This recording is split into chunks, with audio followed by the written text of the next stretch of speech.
Sir, for letting me speak on this really important matter.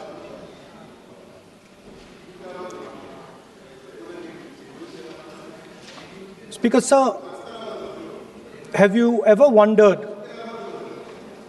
why Mahatma Gandhi laid such emphasis on khadi?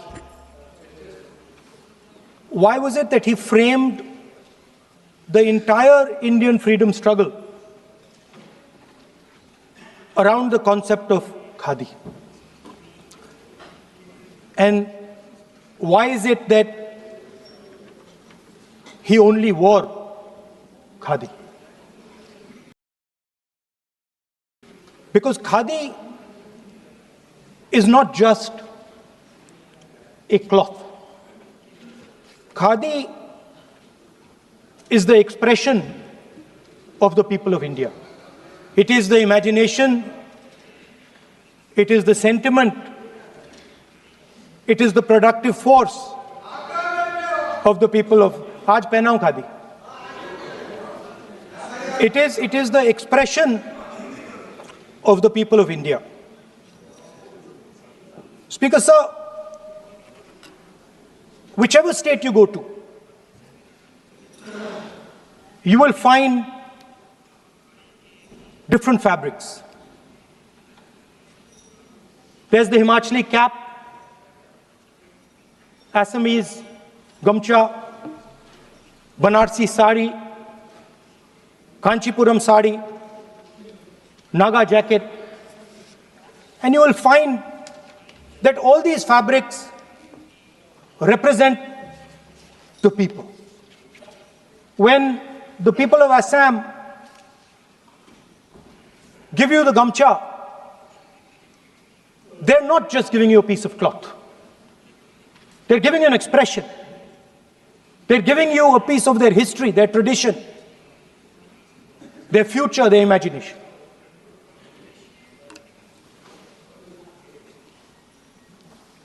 It's the same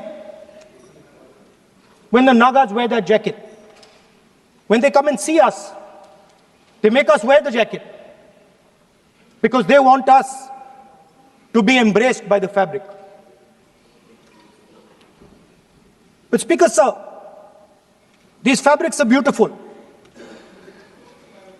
But if you look slightly deeper and you look closely at the fabric, you will find that each one of them has thousands of little threads embracing each other. A Kanchipuram sari might have a golden thread, but the golden thread means nothing without the green thread or the yellow thread near it. The other thing to notice about the sari or any other fabric is that all the threads are equal. No one thread is superior to another thread. They all come together. The threads cannot protect you. The threads cannot keep you warm. But when they come together as a fabric, they can keep you warm, they can protect you, they can express what you have in the heart. Speaker, sir, in the same way, our nation is also a fabric. It's a fabric made up of 1.4 billion people, and the fabric is woven together by the vote.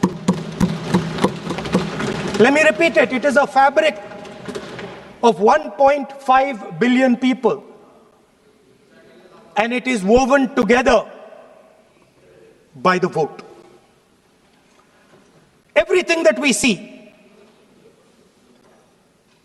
in fact, this house where I'm standing today, the Lok Sabha, Rajya Sabha, Vidhan Sabhas across the country, Panchayats across the country, none of them would exist if the vote did not exist.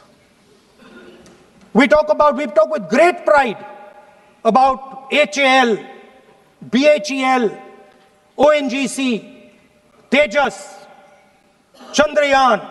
We have a list of things we say. Not one of those would exist without the vote.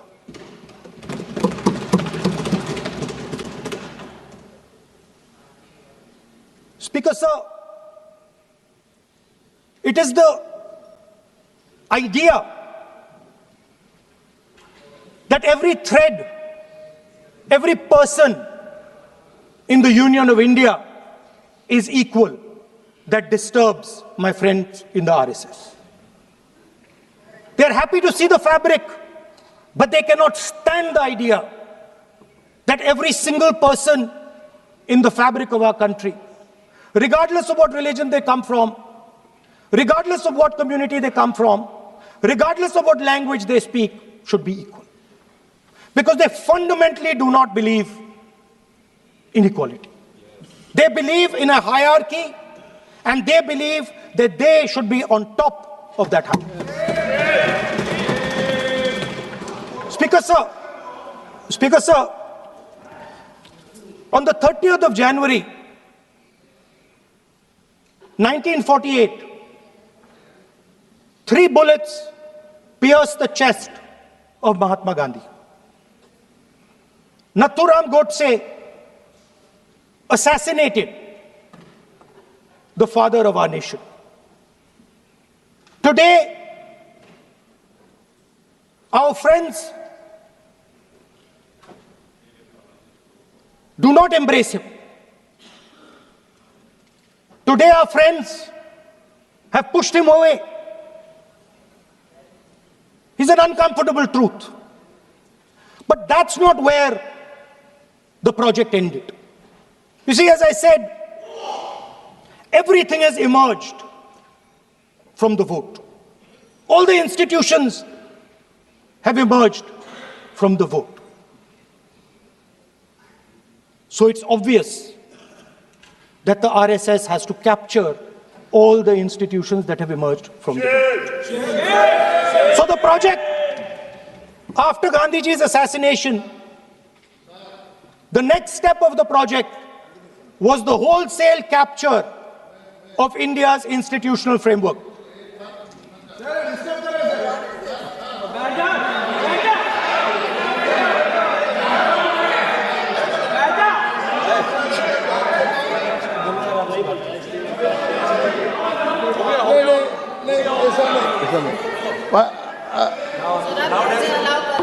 So what is this, sir? Sir,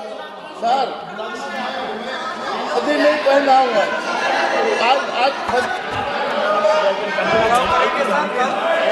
I'm doing, relax.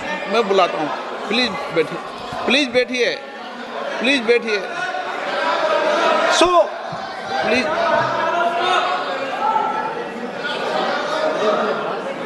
sir, आप बोले पर हाथ मत जोड़े।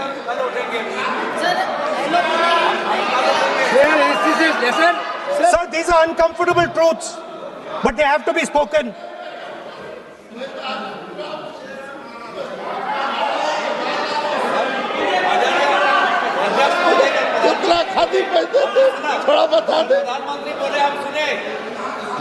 So these are uncomfortable truths, but they have to be spoken. My friends don't like the connections I'm making. They're disturbed by them. It's obvious.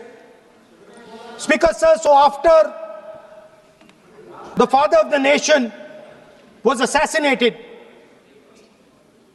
his vision of an equal India, of an India where institutions belong to the people, had to be destroyed.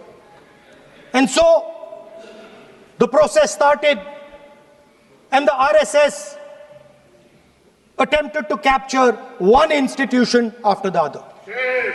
And I will give some examples so that it is crystal clear that this is the case. Everybody knows how vice chancellors are placed on top of Indian universities today. Every single person knows this. You go to to any university, you speak to any youngster in India, he will tell you that it does not matter whether the professor has qualifications. It does not matter whether the professor has a scientific temperament. The only thing that matters is the professor belongs. माननीय सदस्य, एक minute, माननीय सदस्य, चुनाव सुधारों पर चर्चा हो रही है। सर ये मैं उसी पे कर रहा हूँ सर। आप किसी भी संगठन का नाम जो इस हाउस में उसका नाम ले लें। नो एलओपी है तो इसका मतलब ये नहीं है। एलओपी का मतलब नहीं, आप जनरल बात बोलो। आप राष्ट्रपति भाषण में बोलिए जनरल बात। सर हम लोग सुनना चाहते हैं। Sir, I'm speaking. What is it? You are parliamentary affairs minister. You are a parliamentary affairs minister. You are disturbing LOP. How can it be?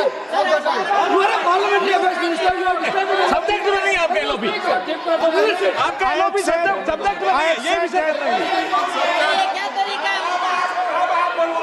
The discussion, one second. The discussion is about the vote and electoral. The discussion is about the vote. एक minute, sir मुझे बोलने दीजिए। एक minute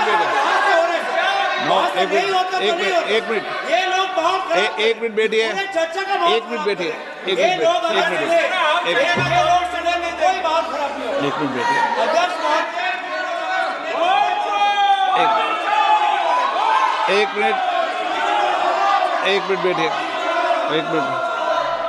माननीय सदस्य, मैं बैठे बैठे अनऑफिशियली बोल रहे हैं, उस विषय बोल रहे हैं, सदन की गरिमा को बनाए रखें। आसन को चुनौती देने का प्रयास मत करिए, ये ठीक नहीं है। Speaker sir, I want to make it very clear. Please. Speaker sir, I want to make it very clear. The discussion is about votes. The discussion is about the stealing of votes. The discussion is about the SIR, and I am framing my discussion about votes. Yes. And what is happening here is patently unfair. I am not being allowed to speak. I am being disturbed, and I put my protest here. I have done absolutely nothing wrong. I am talking about the subject. In order to capture the vote, you have to capture institutions. I am saying that institutions of India are captured, and I will come to the point, which is Election Commission is captured. So, the project of the RSS was to capture the institutional framework of the country, and I said how the education system has been captured. Vice Chancellor after Vice Chancellor after Vice Chancellor is placed not on merit, not on capability, not on scientific temper, but on the fact that he belongs to a particular organization. Second capture, which helps in destroying democracy, the capture of the intelligence agencies. We have the Home Minister sitting here, the capture of the CBI, of the ED, of the Income Tax Department. And the systematic placement of bureaucrats who favor their ideology and attack the opposition and anybody who chooses to oppose the RSS. That is the second institutional capture. And the third there are many more. I can go on. And the third institutional capture. What is this?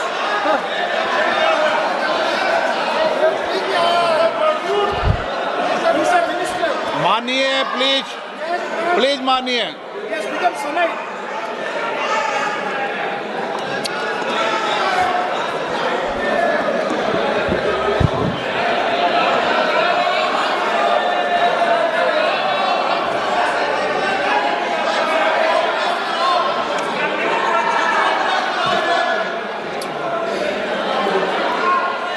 And the third capture of the institution that directly controls the election system of our country, the Election Commission.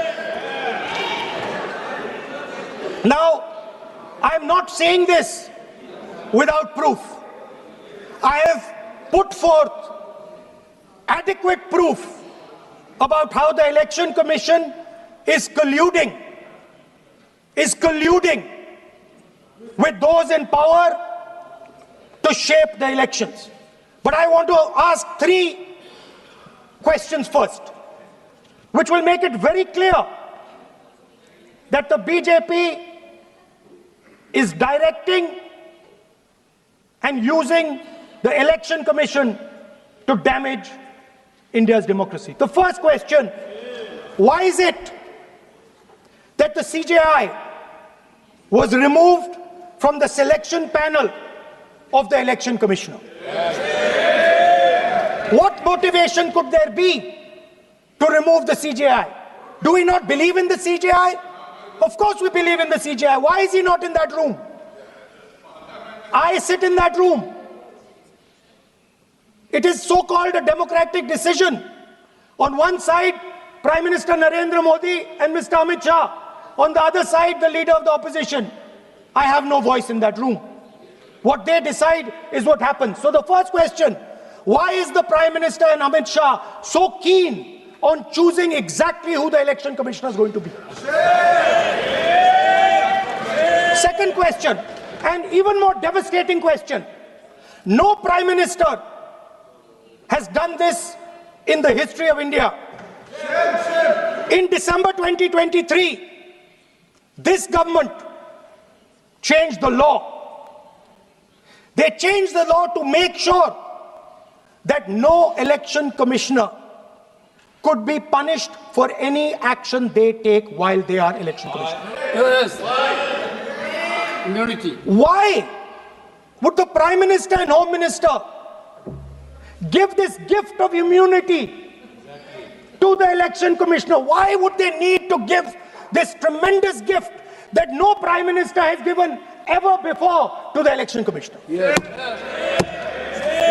Mr. Shah is looking into the ceiling. Maybe he will answer this question when he speaks. And finally, why was the law with regards to CCTVs and the data that they contain changed? Why was a law put in place that allows the Election Commission to destroy CCTV footage 45 days after the election? What is the need? The answer given is it is a question of data. It is not a question of data. It is a question of stealing the election. Now, what is the result of this institutional capture? What is the result of controlling the Chief Election Commissioner and the Election Commission? First of all, we have a set of election campaigns that are tailored for the Prime Minister. 3-month, 4-month, 5-month long campaigns are taking place so that the Prime Minister's schedule can be fitted in to the program. Second, we have a Brazilian woman who appears 22 times on the voter list of Haryana. Please. No. 22 times this lady appears. एक minute please एक minute. आप नेता प्रतिपक्ष है, मैं इस तरीके से सदन की कार्रवाई नहीं चलने दूंगा। ये सदन है, सदन की गरिमा को बनाए रखें। आप सदन की गरिमा से बोलेंगे तो ठीक नहीं, जैसे सदन नहीं चलेगा। नो, गलत तरीका है आपका, नहीं होगा। आप ले रहिए, आप ले रहिए। नहीं, माननीय प्रतिपक्ष के नेता, आप पहले अपने सदस्यों को समझाइए। नहीं चलेगा, नहीं, ठीक नहीं है। नो, नहीं, बिल्कुल नहीं चलेगा। अगर आप सर माननीय प्रतिपक्ष के नेता, आप अपने सदस्यों को गरिमा समझाइए। सर, but ये तरीका आप इतने सालों तक यहाँ पर रहे, ये तरीका उचित है क्या? सर, विरोध का तरीका होता है, लेकिन ये उचित तरीका नहीं है। तरीका इधर भी नो, उधर का तरीका क्या है सर? नो, सबका तरीका उधर से होगा, उधर से भी बोलेंगे, इधर से बोलेंगे, सब जगह से बोलेंगे। Speaker sir, I don't agree with the showing of photographs here, but it is a reflection of our democratic structure.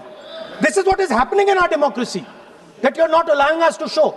This Brazilian woman has appeared 22 times on the voter list in Haryana. And not only that, there is one woman whose name has appeared 200 times, more than 200 times in one booth in Haryana. And it is very clear, and I have proven without doubt, that the election of Haryana was stolen and the theft was ensured by the Election Commission of India. I've said it again and again and again. Now, nowhere has the Election Commission answered my questions. The Election Commission has not told me why this lady's picture has appeared on the polling list. They have not told me why lakhs and lakhs of duplicate voters are existing. They have not told me why a BJP leader is coming from Uttar Pradesh to vote in Haryana. These are straightforward questions. And there is clear proof which I have put in front of the country. Right? But the Election Commission has no answer to these questions. And that is the result of the complete capture of the Election Commission by the people across the aisle. By the way, you're talking about SIR in Bihar. Let me say something about SIR in Bihar. Why is it that after the SIR in Bihar, 1.2 lakh duplicate photos are existing in Bihar, in the voting list? If you've cleaned up the voting list, why are there 1.2 lakh duplicates in Bihar? And we've not just proven this about Haryana. We have proven this in Karnataka, we have proven this in Maharashtra, and I'm absolutely certain this is how you're winning elections in Madhya Pradesh, in Uttar Pradesh, in Bihar, across the country. Now, so what I'm putting on the table is, it is very clear that you've captured the institution. I've shown the mechanism of that capture. I'm also showing you how the Election Commission is doing things that are completely out of line. I'm not getting any answers. Right? So now, let us come to how, when we are talking about electoral reform. Electoral reform is very simple. The point is, nobody wants to do it. The government doesn't want to do it. What does electoral reform require? What we've been saying. Number one, give machine-readable voter lists to all political parties 1 month before the election. That's the first step. The second step is take back the law that allows the destruction of CCTVs, CCTV footage. Very simple, not difficult. While you're doing that, also tell us what is the architecture of the EVM. Give us access to the EVM. Let our experts go and see what is inside the EVM. Till today, we have not had access to the EVM. We are not shown the architecture of the EVM. We're not physically allowed to go and see an EVM. Give us the architecture. Give us access to the EVM. And finally, please change the law that allows the election commissioner to get away with whatever he wants to do. That's all the electoral reforms you need. And I want to assure the election commissioner that they might be under the impression that this law lets them get away with it. Let me remind them, don't worry, we are going to change the law, and we are going to change it retroactively, and we are going to come and find you. Right? So this is the situation that the country is faced with. You know, everybody says to us, India is the biggest democracy. Actually, I was thinking today, we're not just the biggest democracy, we're the greatest democracy. And I'm not saying it just like that. I'm saying it. America calls itself the oldest democracy. But the democracy that weaves together the largest number of people, the largest diversity of people, the largest number of languages, the largest number of states is this. And so our most powerful asset, the thing that stitches together the entire concept of modern India, stitches together the fabric of modern India, brings people together, allows them to build this great nation, is being attacked by these people. They're destroying it. You know they're destroying it. I know they're destroying it, and they know they're destroying it. And I'd like to conclude by saying that the biggest anti-national act you can do is vote chori. There is no bigger anti-national act that you can do than vote chori. Because when you destroy the vote, you destroy the fabric of this country. You destroy modern India, you destroy the idea of India. So I'd like to conclude by saying vote chori is an anti-national act, and those across the aisle are doing an anti-national act. Thank you.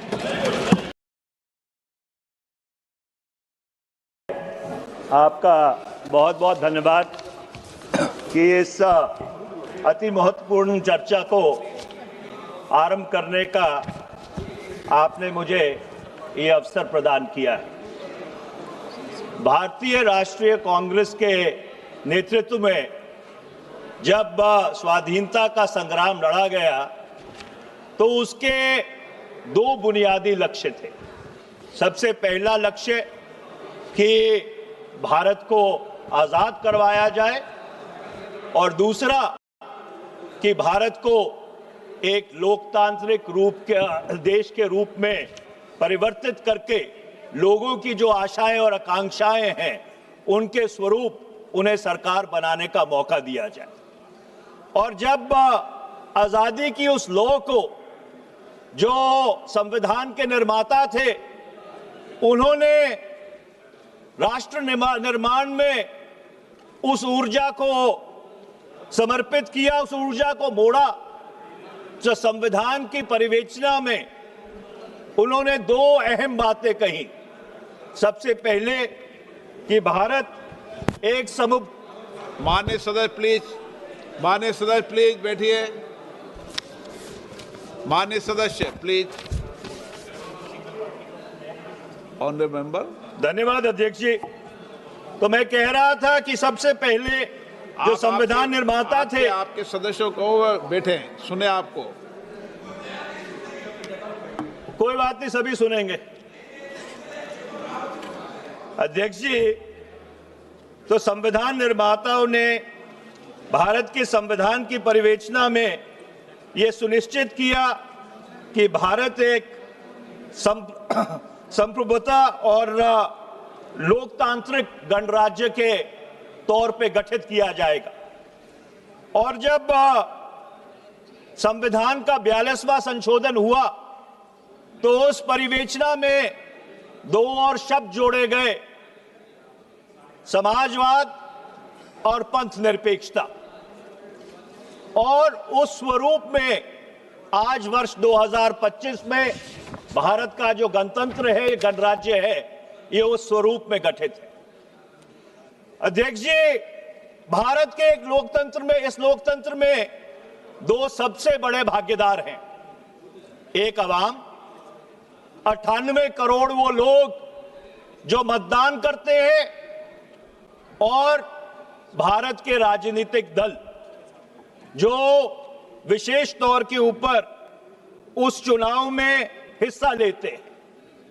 संविधान के निर्माताओं ने यह सुनिश्चित किया 1946 से लेकर 1939 तक कि धर्म, जात, मजहब, फिरका सबसे ऊपर उठकर हर भारतवासी को, हर भारत के नागरिक को जो 21 साल की उम्र से ज्यादा है, उसे मतदान का हक दिया जाए।